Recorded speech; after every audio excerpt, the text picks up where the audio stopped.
Everyone, thank you again for joining the Star Society Foundation podcast. Today, we're joined by Samo Burja.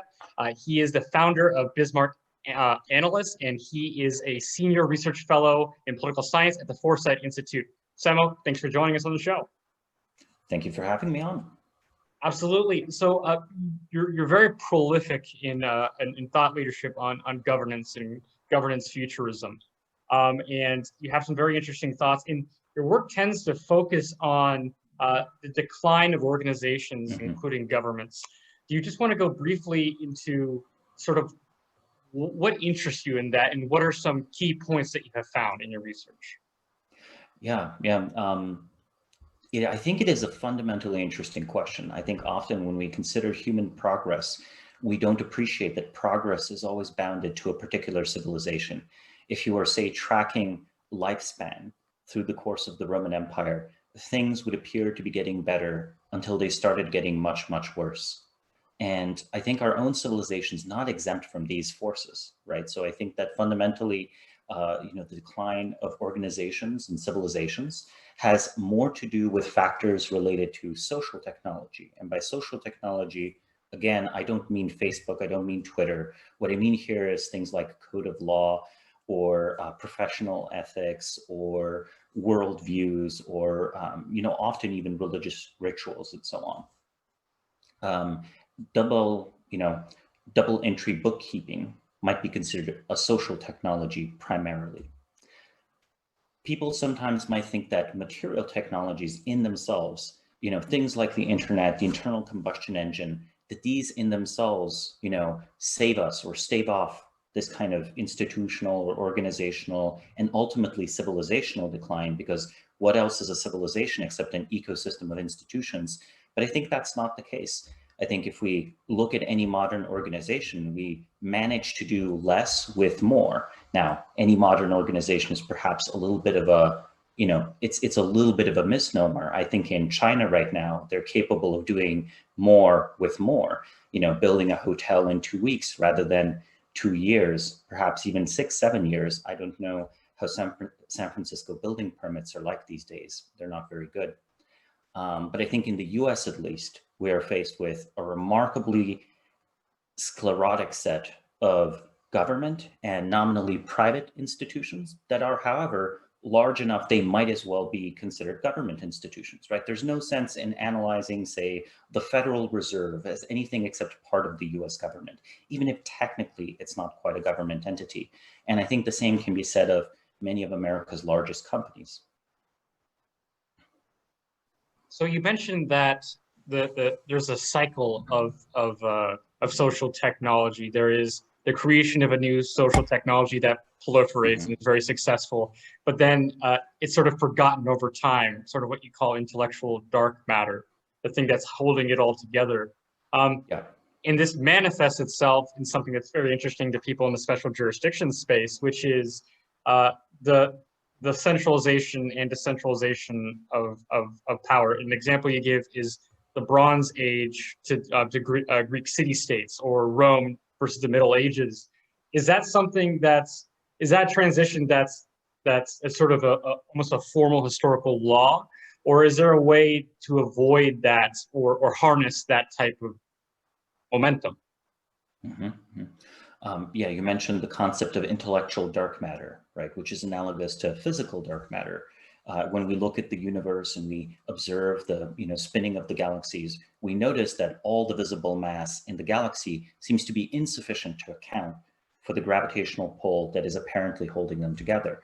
And then scientists posited the existence of dark matter. I posit the existence of intellectual dark matter, where just because something calls itself a company or calls itself a state doesn't necessarily mean that it has the real fundamentals behind it, right? Let's remember, say that, you mentioned Rome. Officially, the Roman Republic was never disbanded. If you talk to someone living in the reign of Marcus Aurelius, they couldn't really comprehend the question if you posed it to them. So when did the Republic end, and how is life in the empire? They would perceive it as a clear continuation of the same political object. But today, with 2,000 years or 1,500 years of distance, it's very easy for us to observe that regardless of what it called itself, the political system had transformed massively, starting with Julius Caesar and Augustus and so on. And I think that the appearances of things are stuff, it's stuff that is very legible, that's easy to observe, that's easy to universalize, it's easy to copy. Intellectual dark matter is much more tricky. You might be able to copy it, you might be able to comprehend it and share it, but it's very difficult to notice when you fail to do that. So why am I talking about the sharing and the copying of intellectual dark matter?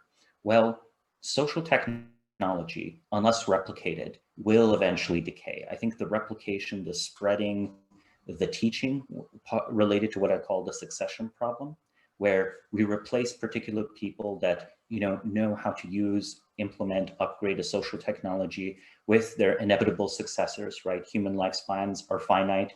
Aristotle doesn't live forever. Eventually you have the student of Aristotle, whoever that is. And the founder of a company doesn't stay with the company forever. They're eventually replaced by someone. And even the most brilliant statesman has to prepare for succession, usually planning for a less brilliant statesman to succeed them. And, unless succession is solved through the exact replication of the social technology in question, inevitably the appearances are all that remains and the substance evaporates away. So I think it's certainly possible to fight this. I do think it's very much like entropy in the physical world. It's almost unavoidable some decay happens, but new growth can always overwhelm decay. Say perhaps a system of law might become too unwieldy to be practically used. Well, possibly there are other social technologies we've since developed that enable us to bypass this. You might easily imagine a world where law de facto becomes more and more privatized, more and more fragmented, precisely because normal law, the old legal system, while it's nominally around, just as the Senate is nominally around during the reign of Marcus Aurelius, it's just so non-functioning that everyone has bypassed it when they decide to go on with their lives. In a way, we see tiny elements of this already. Every time you use a piece of software, you agree to a rather extensive legal agreement that no one ever reads, and that usually, to be frank, has very few consequences for us, right? I think that most of the things we're agreeing to are actually fairly innocuous, and it almost doesn't matter if we're agreeing to one variant or another. The data will be gathered either way, and it'll be sold further either way. And if there was something truly outrageous, the backlash would not have a true legal basis. It would have something of a PR basis.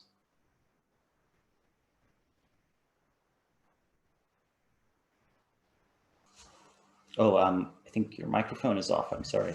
Sorry about that. I didn't hear you. Francisco, do you mind editing that out?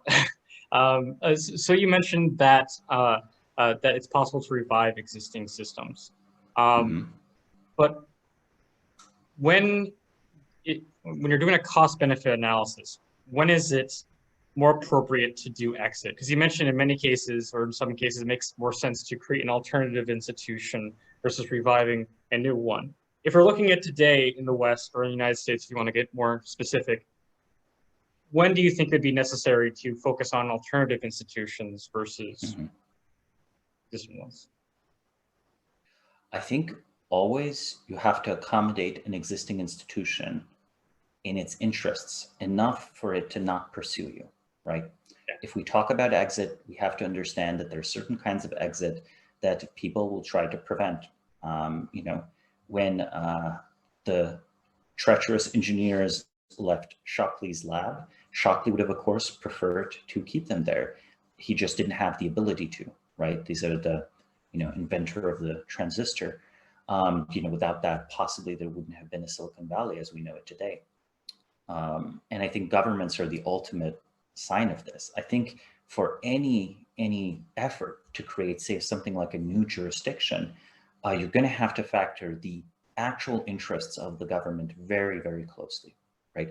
Any creation of a new city is potentially a political act. It's, always the case that a few cities matter for a country's politics disproportionately. Since I'm assuming a lot of the viewership is from the US gives a clear example with, San Francisco, LA, New York, DC, possibly I have to name Seattle, maybe I want to name, Boston just because of the universities in Cambridge, Massachusetts. But even then, it's not clear I really have to name Boston. I definitely don't have to name Chicago. I don't have to name San Diego even. So it's possible to build cities that are politically innocuous, but it's also possible to build cities that produce all sorts of political trouble. So I think the first answer to this is make sure you are not perceived to be causing political trouble. Like, placate the institutions in that way. But if they are truly dysfunctional, then you have no choice but to bypass them. Hopefully the dysfunctionality means that they are something of a, decentralized declining empire, right? It's a little bit like the British Empire. It can't stop all the parts spinning off and doing their own thing. If you're unlucky, it's more like a centralized declining empire, closer to like the ancient Roman Empire, where actually it actively hunts down things that might have growth as a means of sustaining itself through either taxation, expropriation, theft of technology, what have you, right? But in both cases, you actually have to understand the establishment fairly well. And I think this is perhaps the hardest step. The hardest step is understanding the establishment well enough so you understand its interests, but not be so pulled into its worldview to believe that it's the only thing that matters. We probably both know way too many people who, went to DC with a desire to do something, but a few years later they, emerged transformed into normal swamp creatures. I think a little less of a soul, yeah. A little less of a soul. And part of that is because of your demoralization, right? You go into these organizations. I feel like trying to change an organization from the inside as an individual is always doomed to fail. A larger movement or grouping can do something interesting. A refounding can do something even more interesting, but it always requires substantial outside resources assisting you. But I think, getting to know them, getting to know the interests of the relevant organizations, and then building something alternative afterwards, that's a very rare career path, but a very potent one. So if you can get someone that has a legitimate, strong desire to do something different after engaging, and I have to emphasize successfully, with a given government, that's a very promising person. Alternatively, someone that is politically very successful but wants to sponsor non-political projects, right? So my answer for exit is, when to take your exit, it's when it's going to be successful. I think that's the only criteria, really. It's don't go on doomed quests. Well, that's a really simple and pragmatic litmus test. And I 100% agree. It's a false dichotomy, and maybe it wasn't even intended to be a dichotomy, voice versus exit. You always need to have a little bit of voice to make your exit. And this ties into another one of your concepts, because in order to make an alternative institution or a charter city or a startup society, what have you, you need to be working with players in government. In fact, it's with tech startups, your minimally viable product is a piece of software. A minimal viable product for this industry is a government agreement. So you need that. Yes. And this ties into your concept of live versus dead players, and I'll let and please explain that. But essentially, live players are people that you mostly want to be working with, that would be willing to try this experimentation. But I'll let you explain that a little bit further. Yeah, live and dead players, it's an evaluation whether an individual or a small group of people, are they working off a pre-existing script that they are completely married to? If so, they're essentially dead players. Now note, dead players can still be, very successful, wealthy, influential, what have you. The only thing that means is they are not adaptive to the state of play. Imagine that you're playing, a game of chess and the opponent is just reading their moves off of a sheet of paper. Now, you might not be able to see that sheet of paper, but as soon as you know that they're reading their moves off of a sheet of paper, your odds of winning have gone way up, right? You have to just break expectations because the person won't really know what to do.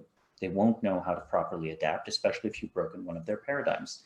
On the other hand, a live player will be someone usually that has jumped a few careers, one or two, or that has spanned intellectually and been somewhat successful in multiple intellectual domains. So either they've done things that cross industry barriers, Elon Musk would be a great example, or they've thought in multiple domains, right? Something of a polymath, right?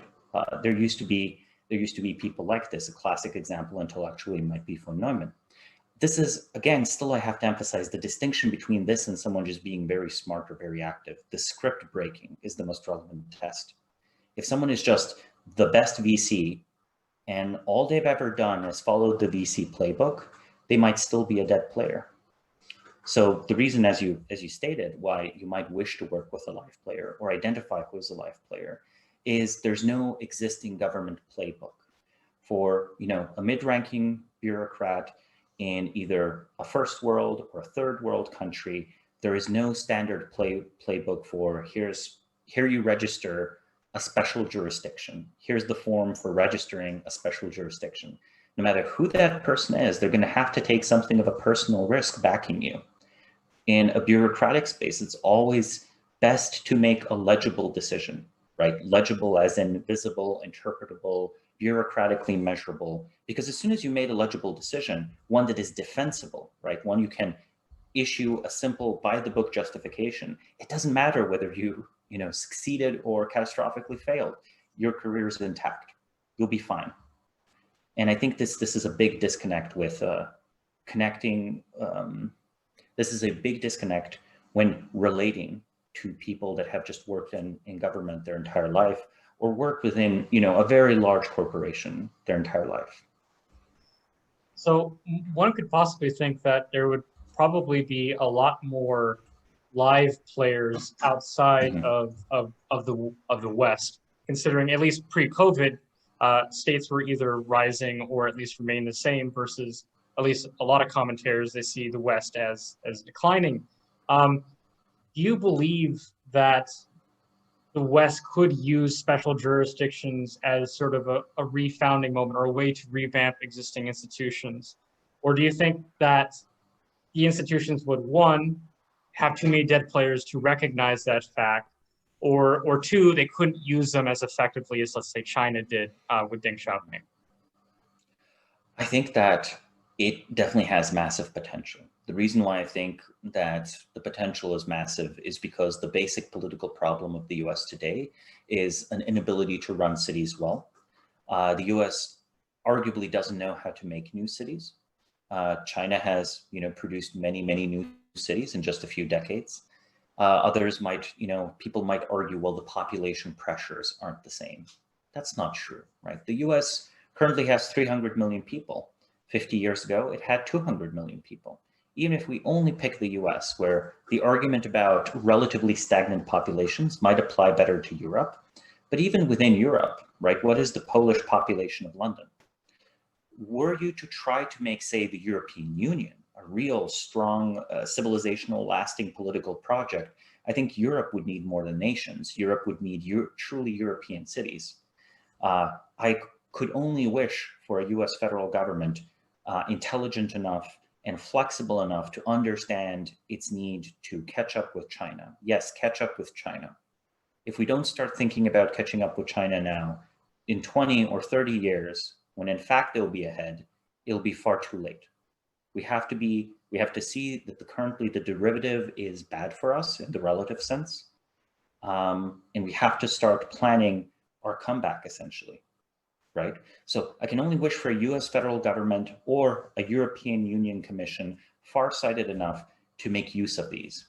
Now, will such a political object, will such a bureaucratic object come to be? It's not clear, right? Even if you say could convince Boris Johnson that, say, England needs another city, could Boris Johnson, as infamous a populist as he is, as difficult as he allegedly is for the bureaucrats, could he get that through? It's not clear, right? So the political mandate from democratic politics seems to not be there. On the other hand, the civil service and the defense establishment and so on does not yet see a crisis. So I think it's possible to have live players that would pick this up. I would perhaps focus on maybe the state of Texas, maybe, especially if it's willing to do relatively interesting things to change itself politically for the future, or small European countries. Consider, say, Estonia, right? Eastern Europe is filled with new countries. These are, of course, cultures that have centuries and millennia of tradition, But many of these states, in fact, had a full-on ban for former members of the Communist Party participating in government. This resulted in an almost complete rupture in the state. Today in Estonia, there's almost no one with a significant political history working in the Soviet Union. And because of that, Estonia behaves much as you would expect from a newly created country, even though it exists in a territory that's been governed for centuries, with strong examples such as the use of e-citizenship and generally very low overhead and very high development of these digital services. It's very difficult to roll out digital services to replace lots and lots of government bureaucrats. You know, they have jobs already. They don't want to lose their jobs. No one wants to be technologically unemployed. But in Estonia, there was suddenly a desperate need to develop new state capacity. So they might as well do it in a more efficient way. So basically the answer, and hopefully I'm not oversimplifying this, is that things just need to hurt a lot more for it to happen. Well, for the big players, again, the small players, right? The Eastern European countries and possibly the state of Texas might be interested enough in changing their internal political structure. I think for the US federal government, I don't see much hope. And I explained why. You know, it doesn't matter whether it's, you know, Bernie Sanders or whether, you know, Trump runs again in 2024 or some super strange political figure emerges. We've seen strong evidence that the elections don't matter and that essentially, you know, the politics of the country is kind of set. Yeah, and the reason I mentioned that simplified language is the reason that Estonia went into that such drastic route is precisely because of the Soviet Union collapsing. Yeah, exactly. And they also had a security issue. Note, Estonia has to be a success. Otherwise, it's in perpetual danger of being reintegrated into Russia. And that is not an idle, you know, risk. Consider the reintegration of Crimea into the Russian Federation just a few years ago. So perhaps a big enough security challenge can cause countries to think seriously. For example, you know, whatever one thinks of Israel, I would not be shocked if Israel was open to charter cities. It's kind of a charter state. Yes, yes. I mean, there's an interesting question, which places one should pursue. I mean, there are arguments to be made that the Kingdom of Jordan might be promising as well, for similar reasons. Some people have tried with refugees, actually, so that's definitely around. It has a large refugee population. The royal family is both powerful and intelligent, Western educated, personally ambitious. The country is investing in education. They actually don't have a lot of oil.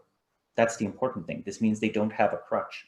So it's really, they have to do an extraordinarily good job for there to still be a state of Jordan 50 years from now.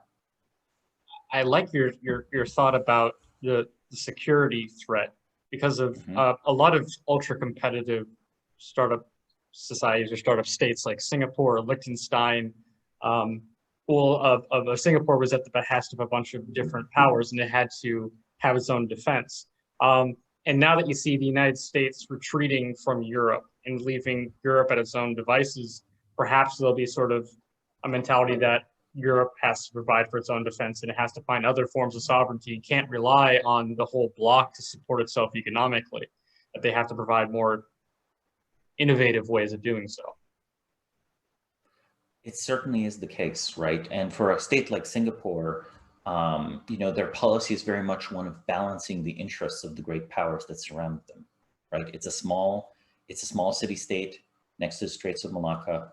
And for the US is perhaps the more analogous position is the United Kingdom a few centuries ago, where they pursued a diplomatic policy of splendid isolation, where note splendid isolation does not mean you don't participate in the Napoleonic Wars. It just means that they were balancing the interests on the continent to assure that there would be no single continental hegemon, be it France under Napoleon, Russia, or much later Germany during World War I under Kaiser Wilhelm. And the US could pursue such a strategy. It could work with India, help it advance its technology, maybe, you know, even open an alliance with Russia as long as China is strong. When China is, you know, weakened in the future, maybe they work with China to, you know, bypass the United Kingdom. That kind of flexible foreign policy is what's needed, not just of a city-state, but of a great power that's no longer the hegemon. And I think that is going to be a painful and difficult transition for the US. You can afford a fixed foreign policy, right? When you're Rome, you really don't need to think about the barbarians very much. But when you're Byzantium, all you think about is the barbarians. So I think what we did right now is just gone over some macro trends, but a huge part of your work, in fact, the foundational part of your work is actually incredibly individualistic. And that's great founders theory. And the reason I bring this up is because of the case of Singapore. Obviously, everyone points to Lee Kuan Yew as the great founder. Can you sort of explain great founders theory and how that might relate to special jurisdictions? Yeah, great founder theory is the proposal that the ultimate origin of social technologies come with these individuals that introduce them to societies, right? An example of a great founder might be, say, Alexander the Great, not because of his conquests, right? I would not count Genghis Khan as a great founder, but because of the political, economic, and social system he introduces in the states he conquers. Similarly, you could say something like this about Napoleon, where the Code Napoleon is spread all over Europe, replacing older feudal laws with this new French-derived law, right, this continental system. We could list many other historical examples, such as Charlemagne, Peter the Great, who westernizes Russia. And yes, I think Lee Kuan Yew is certainly the creator of Singapore as we know it, right? There's no question about it. I think he applies the British civil service to a multicultural society where it's no longer administered by the British, but is administered in the British traditions. And he manages the very, very difficult task of like unifying this into a coherent society and setting up a political structure that I have to credit to him, where electoral politics do not lead to identity-based divisions. What is good to remember about Singapore is in the 1960s, it had race riots just as the US had race riots. It's 2020. Singapore does not have race riots. America does, right? So we shouldn't underestimate the social engineering involved in solving these tensions. If you were to look at the characteristics of this is probably pure speculation, but we'll just have a little fun with it. If you were to imagine a great founder for new charter cities or new special jurisdictions, what type of traits, I think you mentioned this in some of your work, some talent stacks that they should have when pursuing this type of endeavor? Well, I think they would have to have, they could not, well, perhaps this is not quite a talent, right? But I think they would have to have a great love for whatever city they were trying to build. They would have to have a love and a dedication to that vision. Because it would be very unrewarding work at times. And it's something that grows over decades, right? There's the famous Lee Kuan Yew speech where he says, you know, I gave my life and what did I get? A prosperous Singapore. It really involved him giving his life, right? He didn't have much time to do much else. So I think that dedication to your vision is central, right? But politically, it's not quite pragmatism. I wouldn't describe it necessarily as pragmatism, though some might. There's something like a willingness to work with very different factions with a clear understanding of those factions on their own terms. To again call back to Lee Kuan Yew, when working for the independence of Singapore, he allied with the Communist Party of Singapore. If you're a revolutionary during the Cold War and you try to carry out an independence struggle with the aid of the Communist Party, this usually doesn't work out well for you, right? Usually the communists end up in power. There are two exceptions to this, right? There's Lee Kuan Yew and there's Ayatollah Khomeini. So you have to be at least yay tall if you want to, you know, work with revolutionary parties with these extreme ideologies or something like this, which was perhaps necessary in the colonial struggle. So there has to be a good understanding of any political enemies on their own terms, and also an understanding of when these political enemies can be temporary allies. So perhaps realpolitik applied to city politics. You know, this might involve figuring out what is the actual patronage structure of the country I'm working with or the city I'm working with. Where are the kickbacks going from, say, corrupt construction? Erdogan in Turkey basically sponsored his political campaign and rise within the Turkish state through essentially these, mildly corrupt deals that he got, his relatives and his political allies when he was mayor of mayor of Istanbul, right? Istanbul being Turkey's by far largest city, politically super important, and has, very lucrative construction projects. So let's call it city realpolitik, a dedication to their vision. They need to have a fairly good understanding of mechanics, right? Various kinds of social mechanics like mechanisms, right? Don't miss the fine print. Understand what is the outcome of gathering 10 people in a room and telling them to vote, right? Another one, I think reading people is perhaps useful and irreplaceable. So yeah, I think these four traits would be quite sufficient for significant city reforms anywhere, but in the context of creating a new jurisdiction might be enough for creating a new city altogether. So this brings up an interesting point, and this kind of ties into your thought about intellectual dark matter. And it's the idea that there's social mechanics or unwritten rules that need to be obeyed to do something at this level of difficulty. It might be perceived as an argument that startup societies or charter cities are best pursued by individuals that come from the culture, and that ones that are coming from without have a much more uphill battle. Would you say that that could possibly be a conclusion? Well, I think something very similar to what I said about Washington, D.C. applies here, where you have to be both the ultimate insider and the ultimate outsider. If you're so much an insider that your values and aspirations are indistinguishable from your neighbor, then you're going to spend most of your time keeping up with the Joneses. You're going to take the same career moves, the same branding moves, the same type of ideas, and then there's really no point, right? There's no counterfactual difference that you're making. You have to know the culture well enough to be 1 foot in, and you have to be 1 foot out, either in a different culture. One could argue that this is why immigrants, extremely entrepreneurial immigrants, do so well when they come to the US. It's because they have a vision of a different society, right?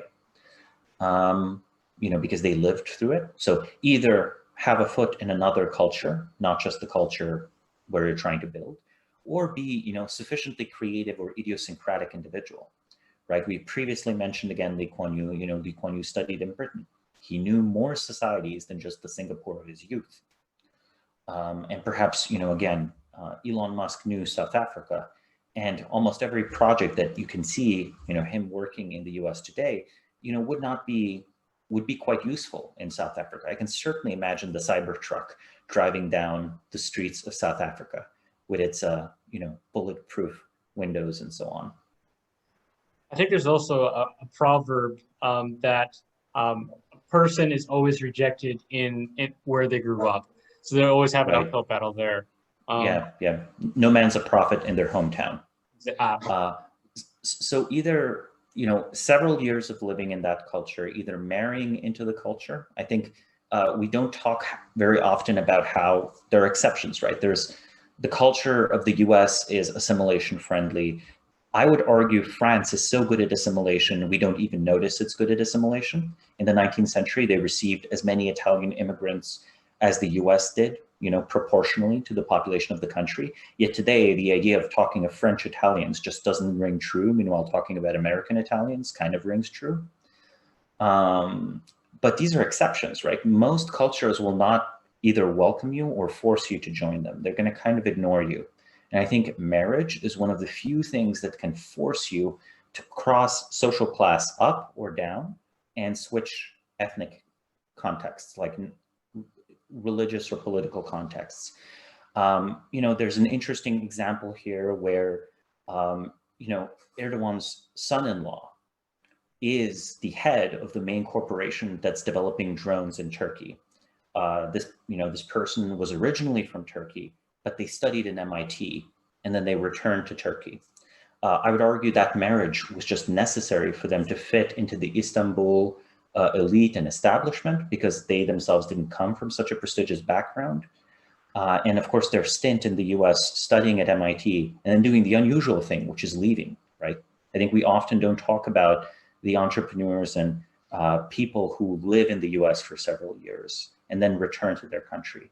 I think a partnership for a construction of a city, like the ideal founder, if I imagine them, is someone that spent several years studying in the US, can coherently explain the strengths of the US and its weaknesses, and then returns back, marries someone from the original culture who's from a relatively well-off family. Maybe the father-in-law is already a person that's super relevant in city politics. And perhaps they have a co-founder that's either just a Westerner or someone else who followed a similar path. Those informal social ties will be extremely important. Alternatively, possibly someone who was originally from the West, is a Westerner, but has been doing a lot of business in the country for at least 10 years. If it's someone that's done 10 years of business in the country, they've developed the informal connections and social connections needed. And also this concrete, almost anthropological understanding of the people of a country and a culture. Well, that's a very unconventional business plan for most people. It is. But again, ask yourself, would a South Korean businessman or a Chinese businessman balk at the idea of marrying the right person for business? They wouldn't, right? This is hardly unprecedented in the modern world. It's just unprecedented for Westerners used to thinking in a very individualistic way, which can only happen because of the institutions that surround us. Interesting. And it calls back to a very key part about this type of work. And it ties into your work with the Long Now Foundation. It's long-term. It's not a startup where you scale as rapidly as possible and spend as much capital as possible, getting as much customers as possible. You have to spend, in your view, at least a decade building up the foundations before you move forward there. So I guess a key part of being involved in special jurisdictions is one is becoming educated and having people skills to build the foundations, but also to build a following and to build revenue in the interim. You're someone who is, fairly prolific in terms of being a thought leader and building a readership. What do you recommend to startup society entrepreneurs that are in this initial stage and they're trying to build up that momentum to begin the jurisdiction? I think it very much depends on what kind of organization you're working with. If it's the kind of a nonprofit, it might just be very wise to pursue a relatively conventional public intellectual career. If you can swing it, right, you require certain talents. If it's a more straightforward for-profit, I'm going to make this happen move, I really, really recommend familiarity and native fluency in at least one subculture, one economic niche social class where fundraising is possible. So either experience in VC, experience in more traditional finance, experience in banking, previous work with export-import businesses on a big scale in the relevant country. There is one interesting country, for example, where would I expect the export-import business to actually apply fairly well? If someone right now was trying to develop a new port city for Ukraine, that would be a great jurisdiction to work with. Why a new port city? Well, they lost Crimea. And of course, they hope to get Crimea back, but that can wait for decades. So there's an opening there, right? And it's a massively underdeveloped country. It's less relevant if shipping is not yet very well developed in the country, or if there's no real need for shipping. And it can be very difficult to convince, say, people in venture capital to invest in non-technological investments that have very good returns over a 20 or 30-year time period, because the window of responsibility to their LPs is much, much shorter. Still, though, you can have people who are culturally VCs, but have since retired from it, having made very good money, and are now open to doing other kinds of investments. So I think familiarity with this, like raising funds, that's irreplaceable. And the second thing that's irreplaceable is some experiences with city governments or national governments, right? And I guess maybe this isn't something you've thought about, but So pursuing that experience is my advice if you don't already have it. It sounds funny, right? But perhaps the best way to get a charter city started isn't to just go start a charter city. It is to work 2 or 3 years in a relevant position in one of these subcultures. That's very unpopular advice for anyone who's been to Silicon Valley, but I think you might be right. Yeah. Interesting. Well, and so there's the learning aspect and there's the communication aspect. We talked about identifying live players in order to make the necessary partnership, but how do you communicate this idea to the relevant stakeholders? And I guess there's two main stakeholders at the get-go. There's the government, and then there is capital. Like you said, some capitalists have very different economics, so explaining to them in terms that they understand might be difficult. And in terms of government, the idea of a private provision or a startup government sounds either ludicrous or dangerous. Yes. What would be it? I guess there's two different ways to communicate with two different groups, but at least for one of them, what would be a good way to communicate the idea of special jurisdictions to them? This very much depends on the country in question. I think the correct way to communicate it, I think many approaches have already been tried, right? Like, you know, it's very difficult to promise a country that they're going to have a Hong Kong of their own, especially now that Hong Kong is no longer what it once was. It's, you know, still a wealthy city, but its autonomy is now questioned.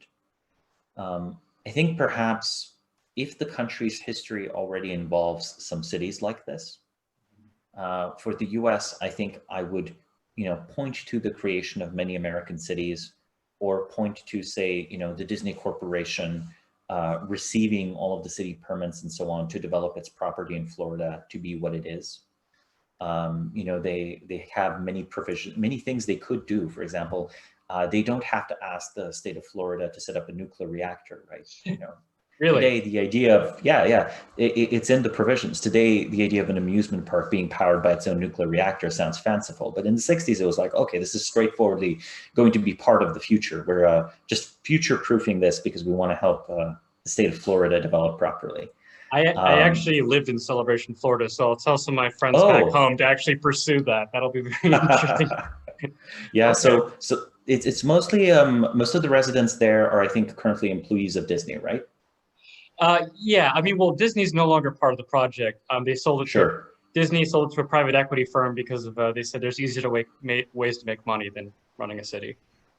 Yeah, this is true, but then there are easier ways to make money than running a forestry. Yet, on the scale of 100 years, forestries had consistently the best returns of all investments, right? Really? They weren't very variable. Yeah, in Europe. If you had money in 1900 and you wanted to make sure that your descendants would have money in the year 2000, you better hope a lot of your portfolio is in forestries. And I guess this ties into your work about the Long Now Foundation. How do you make people think long-term, think about building cathedrals that go far beyond you and you'll never see completed, or creating special jurisdictions, or I guess, you know, large nature reserves to harvest trees? How do you make people think that way again? I think there are several ways to do this, and there are different technologies that enable this, like social technologies. I think one of them can be a sentimental or emotional connection to a particular region, right? That inspires a lot of environmentalist activity. The other one is a desire for a legacy. Let's remember the Nobel Prize. The most notable thing about the Nobel Prize is that it's named after someone who is, you know, definitely an inventor, but you know, not a biologist, not you know, not quite a physicist, right? Alfred Nobel, famous for the dynamite business, reads an obituary that's condemning him, right? It's a false obituary. They had incorrectly called his death, and this shocks him so much that he, you know, goes out and creates this arguably best branded philanthropy effort ever, right? To change the associations with his name. And this is done successfully. So I think that, you know, a personal legacy for someone who's already very well achieved, or a personal attachment to a particular space, these work best. In cultures that are more family oriented, such as East Asia again, right, such as China, South Korea, Japan, you might be able to appeal to the interest of the family business, right? The family business goes beyond your personal career. Arguably, this is also what's working in Liechtenstein's favor, right? There's an interest in the family businesses that go beyond just, you know, running the principality. They have several businesses that members of the family are invested in that are family businesses and that they maintain. Another one is ideology, but that could also be a toxic mix. Well, how long does your ideology last, right? If your long-term ideology, right, long-term oriented ideology is not itself long-lived, it can't really fulfill its purpose, can it? No, that's true. We should remember that the 20th century turned out to be longer than, you know, any single Marxist-Leninist regime. And the Marxist-Leninists themselves were quite convinced that they understood the laws of history and that they're re-engineering the future. Yeah. And by 1991, it was mostly over. I guess I was thinking more in terms of motivating power, maybe not staying power. If people were motivated to see full communism, even though they did not get to see it. They might not live to see it. Yeah. I think there can be an ideological drive towards the larger interests of society, but you have to be very careful with that, right? I think ideologies are often too free-floating, right? It's possible to interpret anything within the framework of an ideology with enough flexibility. So socialism with Chinese characteristics. Of course, right? Yeah. And you know, there's this wonderful advert that's an American one, The Shape of Freedom. What do you think is on this poster? A U.S. aircraft carrier, right? The Shape of Freedom. Okay, fine. I see your company wants to be the freedom company rather than the weapons company, right? So ideologies do interesting things, right? Very interesting things. They enable us to see ourselves in a more flattering light than is appropriate, or rationalize things. I do believe that ideologies are powerful. I think they can work very well for coordinating, you know, moderately sized intellectual groups of people. So if you wanted a few hundred people to, regardless of their organization, work on basically the same thing, a very persuasive, moderately intellectual ideology might be the ticket.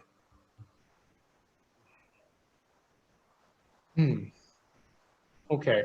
Well, so we covered a lot here, and what I normally like to do is, when we conclude, is to have one really speculative question at the end. And for you, it's particularly interesting because what you do is futurism, look into the future of civilization. So I guess if you're to view what would happen to special jurisdictions in the next 10 years or next 30 years, what do you predict that? What do you predict their trajectory to be? I mean, well, you know, prediction is hard, especially about the future.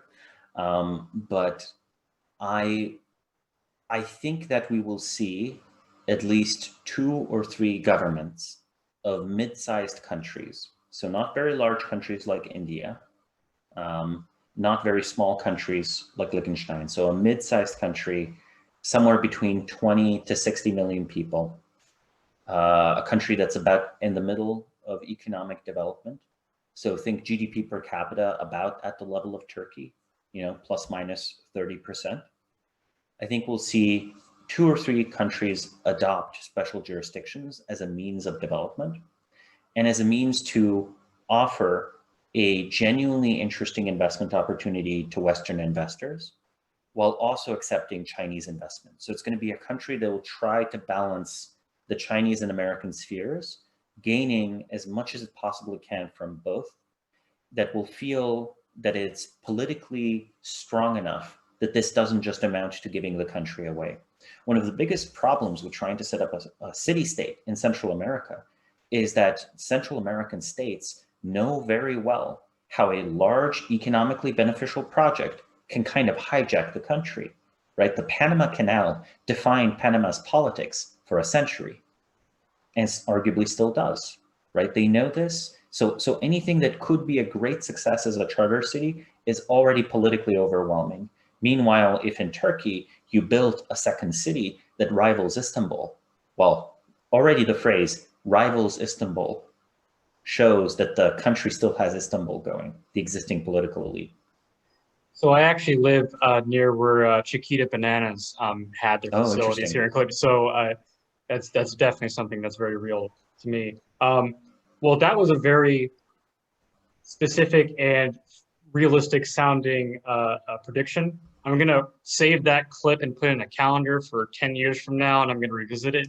And I'll post it to the world if it's correct, not if it isn't. Don't worry about that. But Samo, thank you so much for joining on the show. It was a lot of fun. I think our readers are going to get a lot out of it. And yeah, everyone, make sure to check out his work. He has a personal website.